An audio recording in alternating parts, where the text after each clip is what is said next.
Hi there. Thank you so much for pressing play on this episode, and welcome to another episode of Messy Magic with your host, Nadee Guy.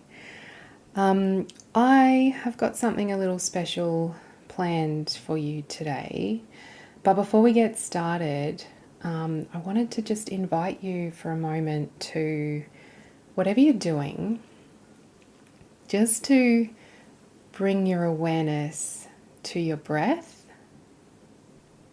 and just notice. I don't know what you're doing. You could be going for a run, you might be sitting in your car, you might be cleaning your house. Who knows what you're doing, out for a walk. But just for a moment, bring your awareness to your breath and just notice what it does when it enters your body. Just noticing where it's most pronounced, maybe its temperature, maybe how deep or shallow it is. It's just an invitation to bring you into the present moment and to fully arrive and appreciate the moment that you're in. Today's episode is one about embodiment, which is why I started with that little exercise.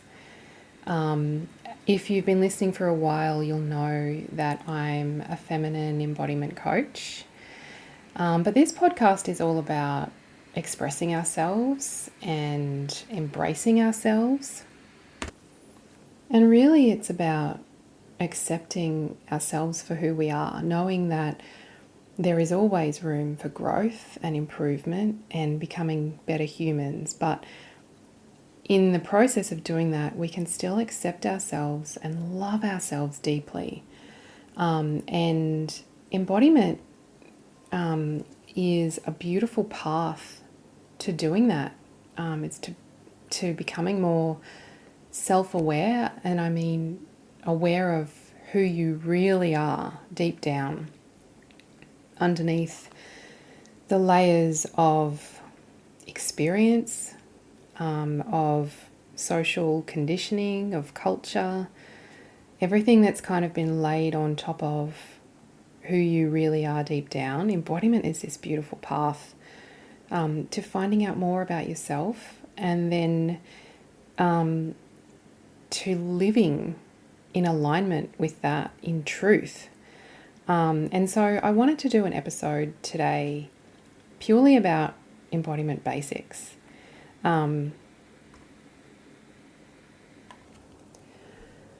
so if you're anything like me, you might have noticed lately that there's been a lot more awareness and conversation and just mention of the word embodiment and the concept of it. And I think it's incredible. Like, I feel like we're at this stage of progress and evolution where we're becoming more aware of these concepts, and myself included. Like, I didn't know about this a few years ago, and fully stumbled onto it when I was looking for a coaching certification that was nothing to do with embodiment, but I stumbled on this concept through the School of Embodied Arts, which is where I was certified.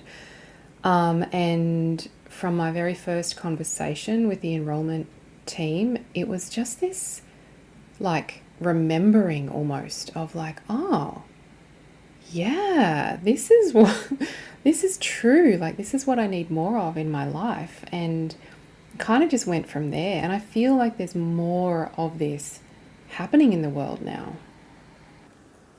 So I feel like it's amazing. And I just wanted to do an episode on the basics of what embodiment is and what it can mean, because I feel like it's kind of used in a lot of different ways. To start out with, I looked up the dictionary meaning of embodiment. And according to the Cambridge Dictionary online, embodiment is someone or something that represents a quality or an idea exactly.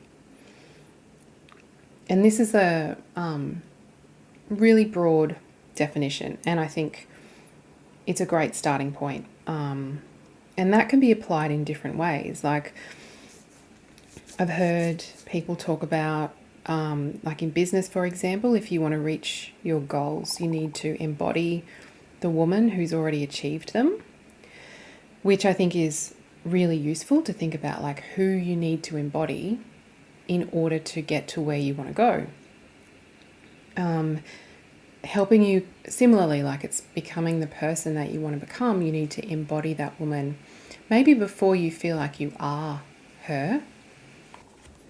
And another way that it's used, and this is one I love as well, is about being more in our body, using our senses, experiencing life, being grounded, and being embodied in that way. And all of these are so true and so beautiful. But I also want to offer a little bit more depth, especially in the context of feminine embodiment coaching, but just really like wherever you see or hear the word embodiment. Because to me, and in what I've learned, it's really about getting to know yourself, as I said at the start, all the layers of yourself. The layers that are close to the surface and the ones that you might be more familiar with, and those that are kind of buried further down, that might have been hidden for a while or maybe have been packed away. It's all about exploring your inner world with curiosity, playing with your edges, and ultimately it's about expressing your truest, fullest physical, mental, emotional, and spiritual self in the world. So at its heart, embodiment is really about finding and expressing the deepest, truest, purest you. And so just a few more examples of how embodiment can play out in the world and in my experience as a feminine embodiment coach. One of the most beautiful moments is when I have the privilege of witnessing a woman in her full, beautiful truth. She's might be sharing a vulnerable truth that she's just realized. She might be expressing raw but really important emotions through her body.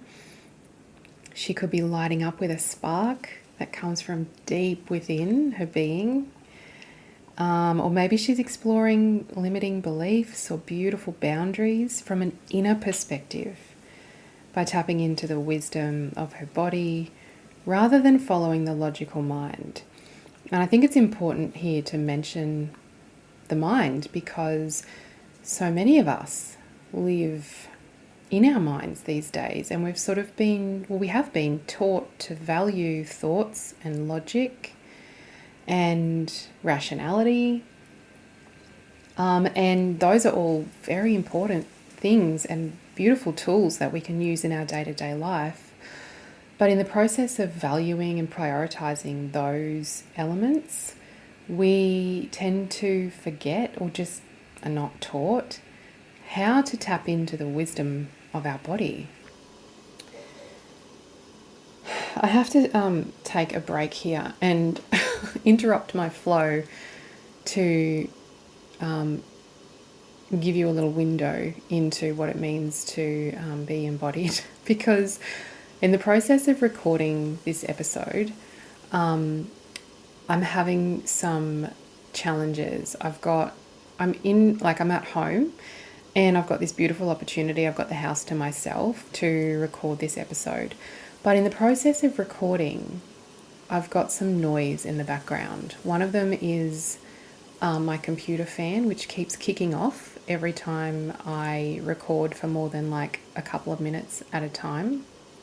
And the other one which you can probably hear at the moment because I decided to press record even though it's happening, is the sound of the pipes in the background, because where I'm recording is in the room next to my laundry and I'm running the washing machine.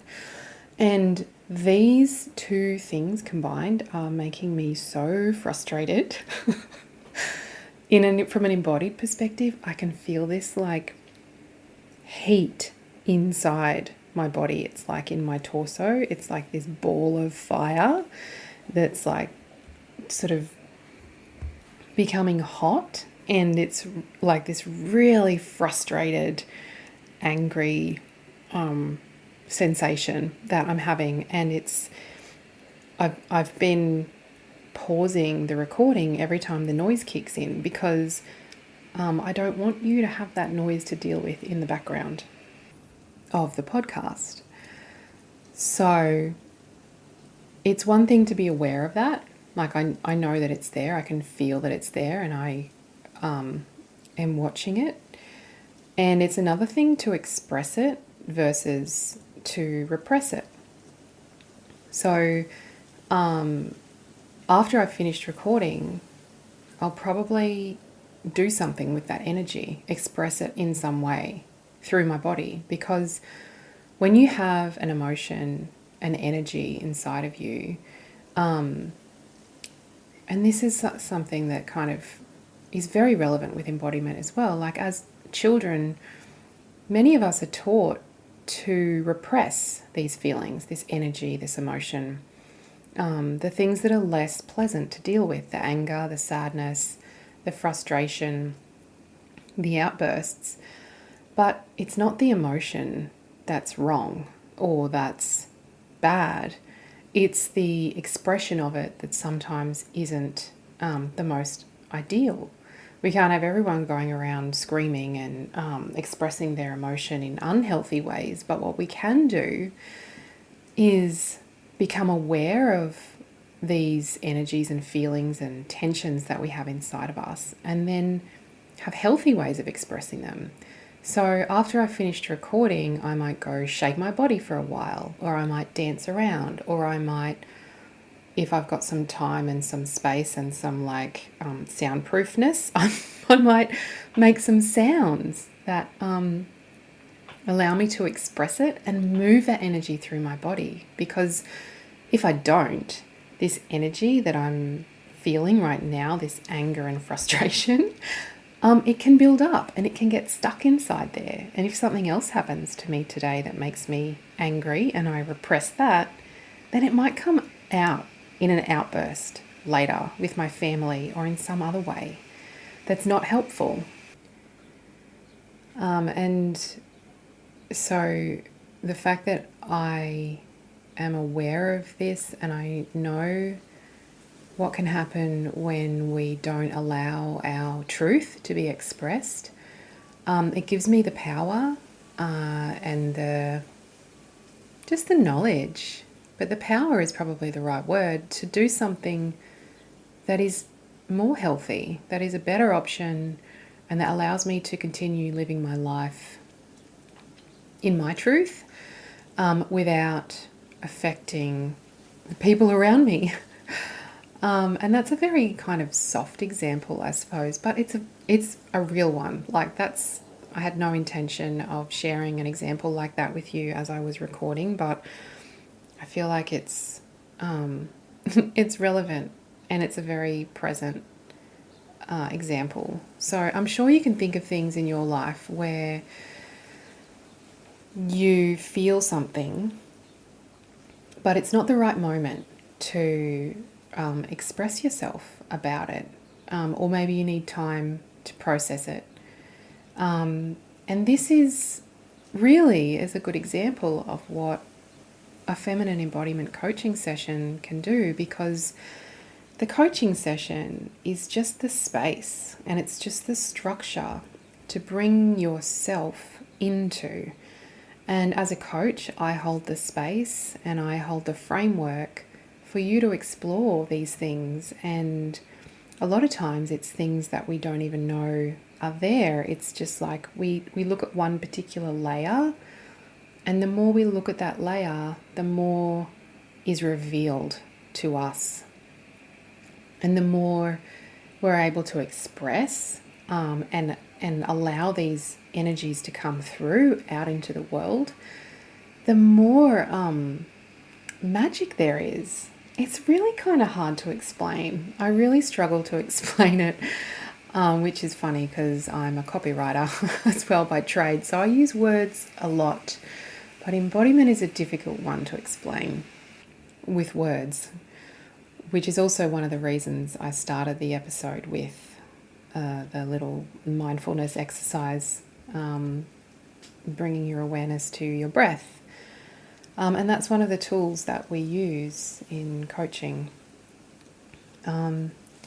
So why would you want to be more embodied? Why would you want embodiment in your life? And what I have found is that there's so many beautiful things that unfold as you begin to explore life through a more embodied lens. So if you might think about what would it mean to you to know yourself more deeply? You know, what kinds of decisions would you make? What kind of ways might you dress differently, move differently? Would you maybe trust yourself more? And what could happen if you found an even deeper sense of self-love, like this sense that you've got your own back, that no matter what happens in life, you love you, and that's unshakable? What would it mean to you to know how to tap into your inner wisdom? You know, what if you knew how to make a decision that was based on truth and your intuition? Would you be steadier in the face of change? You might feel empowered with this skill that nothing can take away because you've always got your body with you. You've always got your senses. So it's this beautiful tool that we can bring into our life that we don't need anything else for. It's just an awareness, and it's so magical in that way. And what about if you could experience life with more fullness? What if you felt more alive, more open to the depth of life? You might find that life takes on a new, deeper meaning. You might find more joy and pleasure in the day-to-day. And what if you could find a deep comfort in the simplest of moments? These are my experiences with embodiment, and I'm sure that there are so many more blessings that are available to everybody because everyone's experience is different. Every body is different. Every body is whole and is complete. And you might have a completely different experience, but I can almost guarantee that you will have a deeper experience of life the more embodied you become. And believe me, I'm still on the journey. I'm feeling very new to this world still, but it has already opened up so much possibility to me. And so my invitation for you is to just begin exploring. And I guess just a couple of ways that you might bring more embodiment into your everyday life. One is, and I think I mentioned this just before, is using your senses, your physical senses in your body.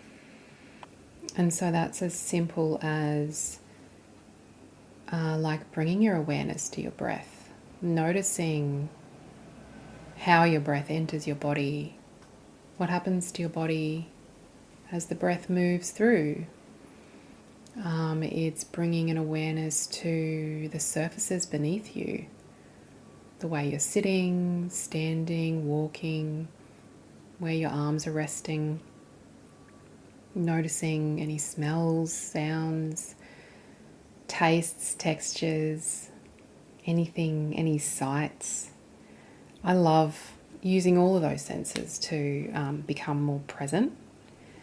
But it's also things like just taking a moment to turn inward and notice what's going on in your body when you hear something or see something or experience something. So it's learning to tap into your inner knowing, giving it some awareness, and maybe taking action based on that awareness if that's right for you. But if you experience something and you can get a sense of or turn your awareness to what happens in your body, it's a very good indicator of your perspective and your truth. And it's also becoming aware of the chattiness, if that's a word, of your mind. The way that your mind is constantly talking to you or evaluating things or judging, and just inviting your mind to take a bit of time off and turn up the volume of your body and your inner awareness, your inner world, your inner truth, so that you can live with more alignment and power and ultimately authenticity. And it's expressing these things through your body. And one of the things that I've been playing with and thinking about lately is how we can bring the practices and qualities of embodiment into different areas of life and our everyday life and work.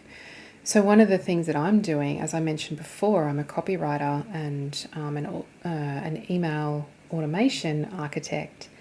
And I've been playing with how I can bring embodiment qualities and services into my work.